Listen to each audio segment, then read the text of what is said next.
Hello Year 11 and welcome to the night before news for the medicine paper tomorrow. How exciting!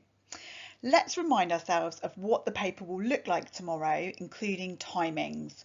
So take a minute to re-familiarise yourself with the questions and timings in the table on the screen in front of you. My advice to those of you who struggle with your timings when you get to your paper tomorrow is to start at the end and take the first 30 minutes to complete your how far do you agree question. Remember, every mark counts, positive marking, so if in doubt, just write it. Question 1 will ask you to describe one feature, which means you need to give some information about the topic that's in the question and develop it if you can. Aim for 2 to 3 sentences in your answer. Often it's common sense here. If you know about conditions on the Western Front, you should be able to add some information. So I'm going to give you 2 examples to show you what 2 to 3 sentences will look like. So question 1, describe one feature of the FANY. So one feature of the FANY was that women drove ambulances to transport the wounded men to base hospitals. So that's my opening feature. To get the second mark, I'm going to want to develop it. So the ambulances that were driven were unreliable and often had punctures. Let's have a look at another example. Another example which you had in your PPE, because we think it's quite possible that you will see this tomorrow, is to describe one feature of the RAMC. So if you remember, that's the Royal Army Medical Corps. So one feature of the RAMC was that they were part of the chain of evacuation of wounded soldiers. So that's my first point. I'd get 1 mark for that. I'm going to want to develop it to get the second mark. Stretcher bearers were the first part of the chain of evacuation and they carried the wounded away from the front line. So that's 2 parts, which means I'm going to get 2 marks. Question 2A is asking you to think like a historian. So on this question, you are given a topic and 2 primary sources, and you will be asked how the primary sources will help you to know more about that topic. That's what utility means.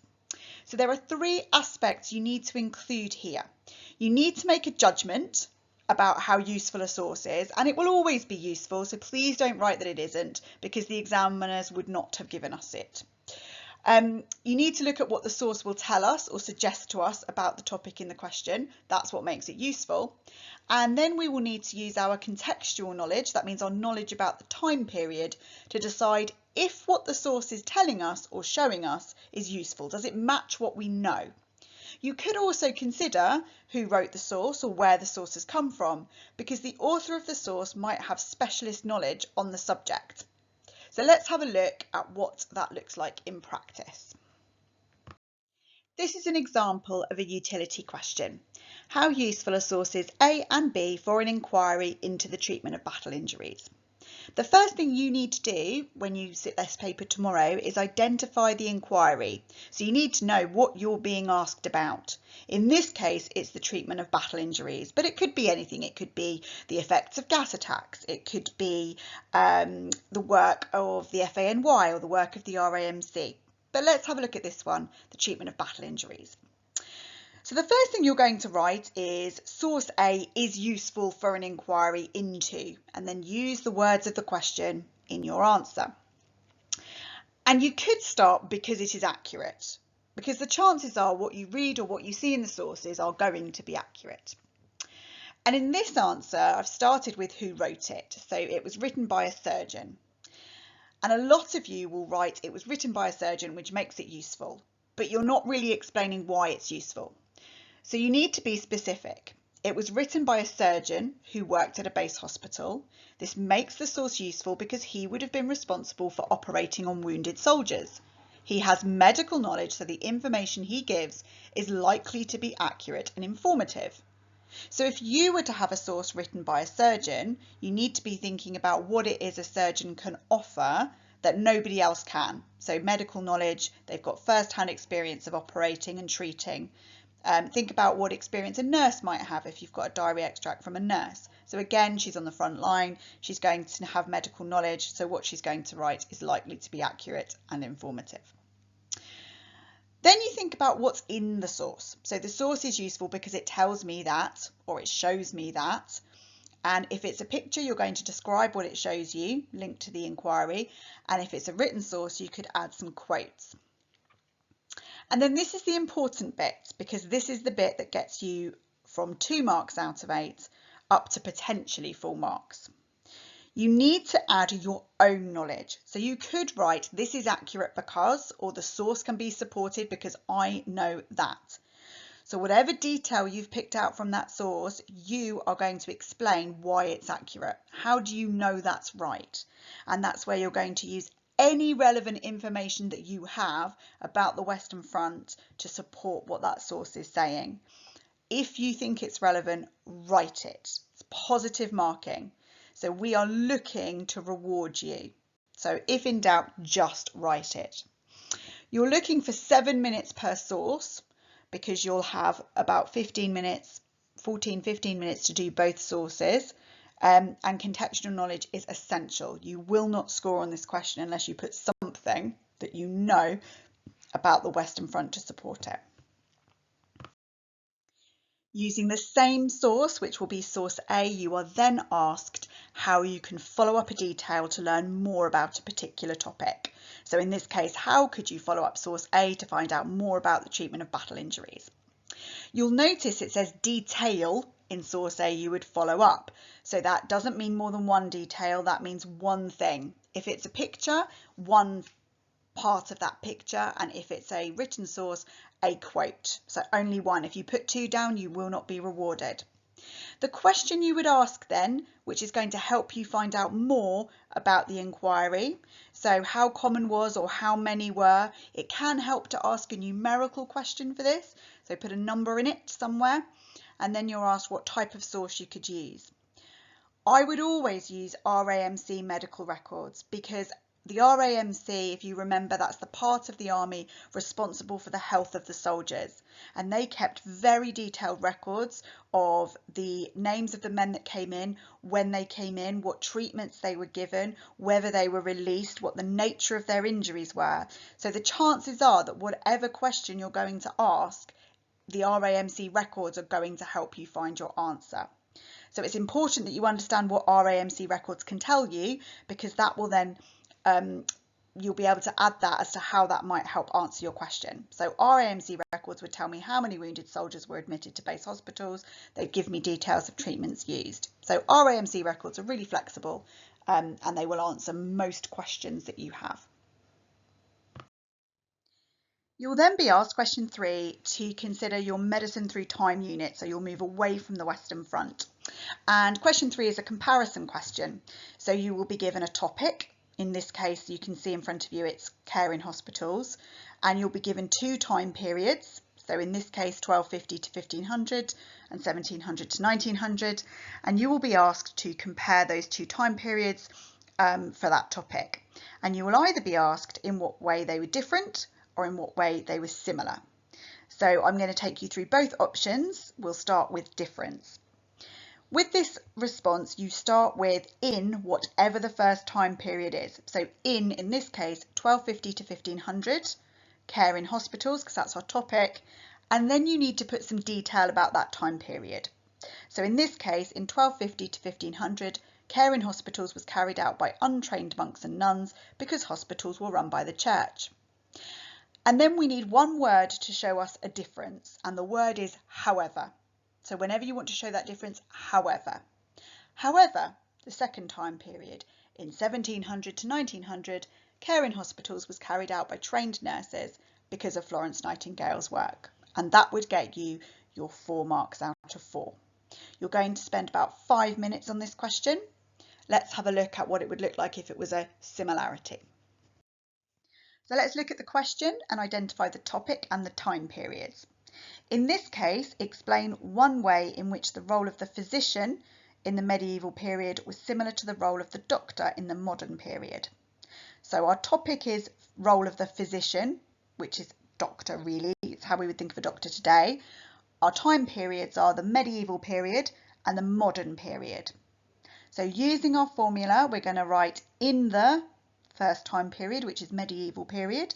So in the medieval period, Then the detail, the physician would train for 7 years at university and would diagnose patients and prescribe treatments such as herbal remedies. Similarly is the word we would use here, or similar to. The modern period, physicians must attend university for medical training before they can diagnose patients and prescribe treatments from pharmacies. So that's second bit of detail. So 4 out of 4. So just to remember, you need to check, are you being asked about a difference or a similarity? If it's a difference, you use the word however in the middle of your work. If it's a similarity, you're going to use the word similarly. You will then have an explain why question, which is worth 12 marks. So you are aiming to cover 3 bits of content in this one, so 3 paragraphs. This question gives you some clues to help you to know what to write about. There will be dates in your question, but if the dates confuse you, you have a blank moment, look at the bullet points because that will give you some clues about the things you should be writing about and the time period you should be writing about. You don't have to use the bullet points. If they confuse you or you don't know what both of them are, don't let it stop you from having a go at answering the question. They're just there as a guide, and sometimes they're useful, sometimes they're not. So for example, this question is about progress in treatment 1800 to present. If you're not sure who or what you should write about, if you check the bullet points, it gives you Fleming and Salveson 606. So it might be that you know about one of them and that starts you off and starts you thinking, oh, well, if Fleming's in that time, who else is working at the same time as Fleming? The best answers don't describe events, they link the events back to the question. We call that analysis, so let's have a look at how that works. So in this case, explain why there was rapid progress in treatment 1800 to present day. So we start with one reason why, then the words of the question, there was rapid progress in treatment 1800 to present, was the discovery and development of penicillin. Clear point. For example, so we're going to introduce the evidence. In 1928, Fleming discovered the bacteria had stopped growing around the mould that had grown on his petri dishes.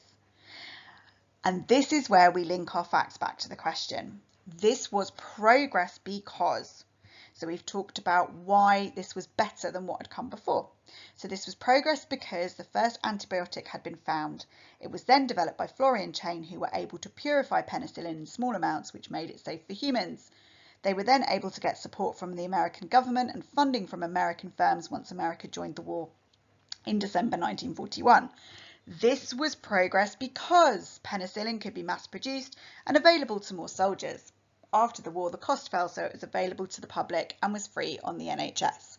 So that repetition of the words of the question, this was progress because, this was progress because, and that means the candidate is doing more than describing and they will get higher marks.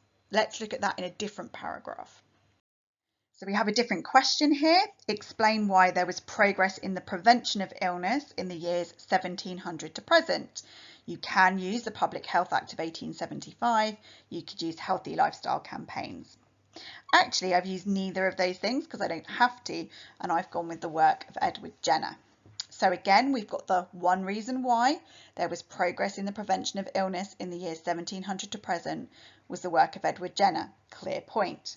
For example, now bringing in the evidence, he was able to use scientific methods to investigate why milkmaids who caught cowpox did not catch smallpox. He tested his theory in 1796 by injecting the son of his gardener with cowpox and then injecting him with smallpox. The boy did not catch smallpox, so Jenner published his findings. He had discovered the first vaccine. But this is the bit that's going to raise this answer into the top band.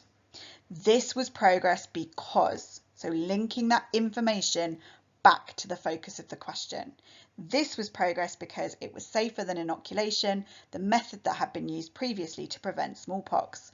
Inoculation was incredibly dangerous because people experienced smallpox who were inoculated and some died as a result. So making it very clear why it's better than what had come before. Let's look at a different style of question now, which doesn't have progress in the title. This question says, explain why there were changes in the prevention of illness in the years 1700 to 1900. And what you'll notice is the content of this one is exactly the same as the previous one. We're writing about Edward Jenner again, but rather than writing this was progress because, we've linked it back with the sentence, this was a change because.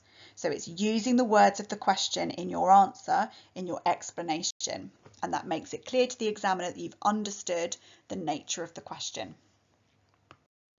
And you can see the same with this question. So explain why there were improvements in medical knowledge 1500 to 1700.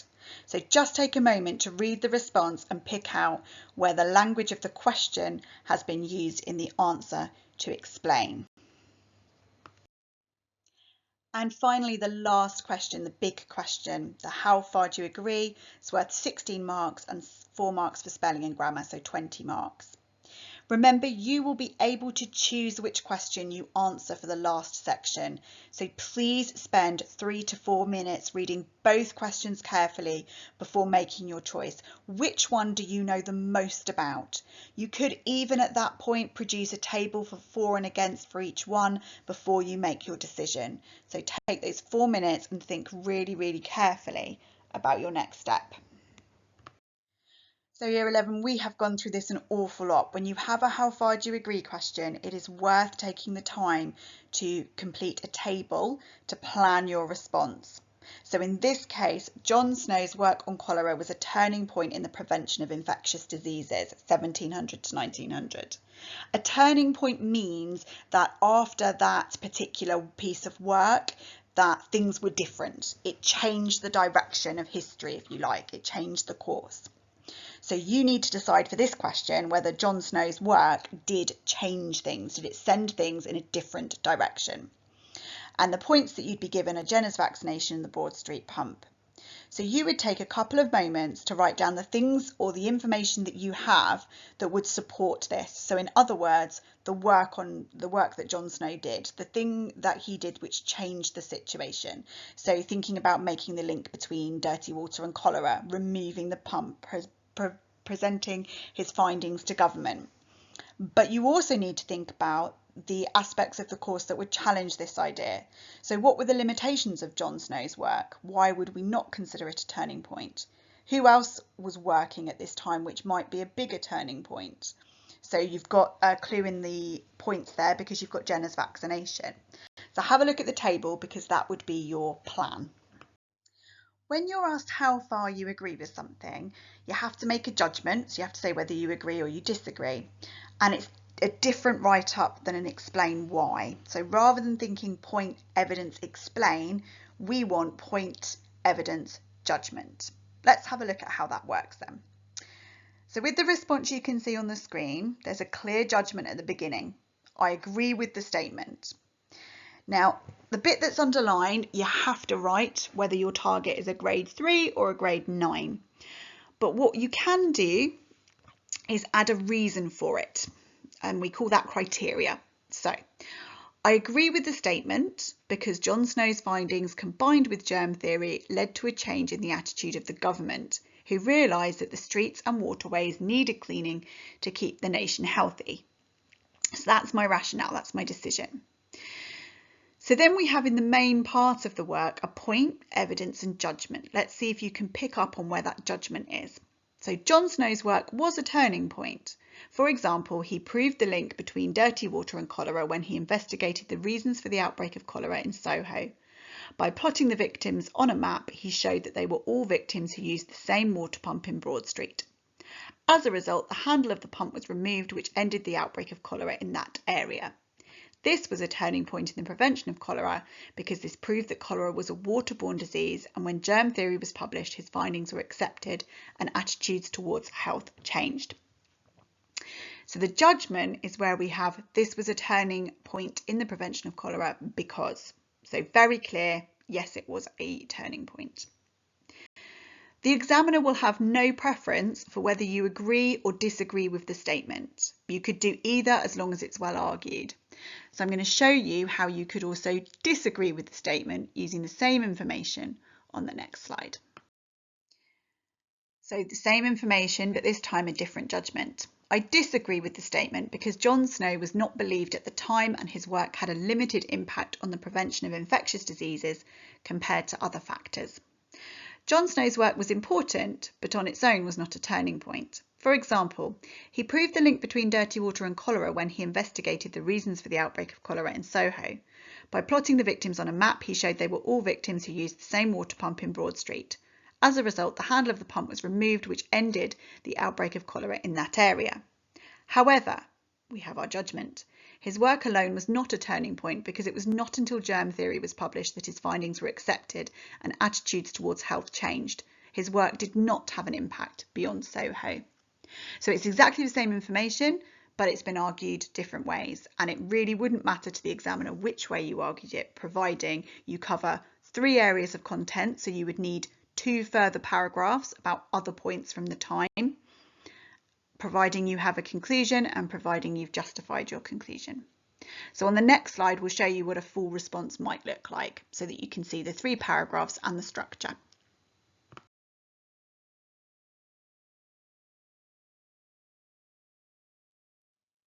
So to reinforce this, we have another example of a question and a plan there as well. So what you might put to agree, what you might put to disagree. And finally, trying to put some of your thoughts together. So get yourself a pen, get some paper. Let's see if we can do rule of 3. 3 things we know about causation from each time period. Give yourself 3 minutes. What can you remember? And then check your responses on the next slide. So have a look. Was there anything that you missed? Add it. If you don't know what those things mean, look in your revision guide. You've still got time, or make a note of it and make sure you come and find one of us tomorrow. And what can you remember about different treatments in each time period? Again, can you remember 3 things from each time period? And then check your responses on the next slide. Just remember that surgery is also a form of treatment. And if there is anything on there that you're not sure about, any words you don't understand, make a note of them. You can check your revision guide or come and ask one of the history team tomorrow. And finally, individuals. So the names of those that we've studied in each time period that may have been responsible for a breakthrough or for continuing old ideas. Let's see if we can do 3. There we go. Did we get them all? We may have even had some extra ones. So good luck, Year 11. If there are any final questions, make a note of them. Catch us tomorrow. And we'll see you then.